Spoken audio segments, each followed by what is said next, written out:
Combative Trump pulls his punches for one man, Putin.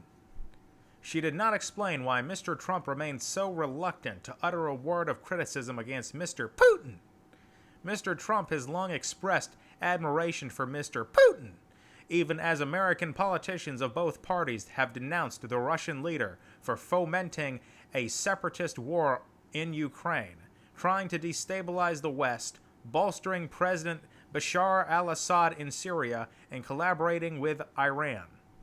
In the years leading up to his election, Mr. Trump expressed repeated praise for Mr. Putin, calling him so nice and a strong leader, who is doing an amazing job. When interviewers asked him about the killing of so many opposition leaders and journalists, Mr. Trump has brushed it off by saying even the United States has engaged in killing. The sanctions were passed to punish Russia for interfering in last year's American presidential election and seizing its neighbor territory by annexing Crimea. But Mr. Trump made no mention of those actions. Given Mr. Trump's propensity to criticize just about anyone else, including members of his own staff, cabinet, and party, his resolute refusal to say anything negative about Mr. Putin has only fueled his suspicions about last year's election. While Mr. Trump adamantly denies any collusion between his team and Russia during the campaign, an email sent to his son, Donald Trump Jr., last summer, setting up a meeting with a Russian lawyer with Kremlin ties, said the visit was part of Russia and its government support for Mr. Trump.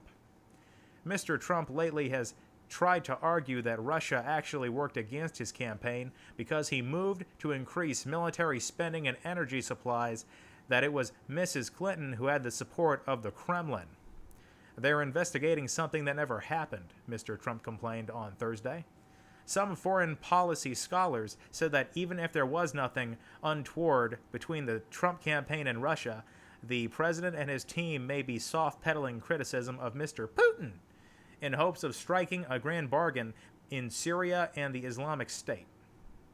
Trump's consistent reluctance to say even a halfway critical word about Putin is bewildering, said Andrew Weiss, a former Russia advisor to Mr. Clinton, now at a Carnegie Endowment for International Peace.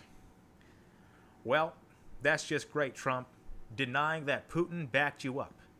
Russia's on good terms with the United States now, and that's all due to you, Mr. Trump.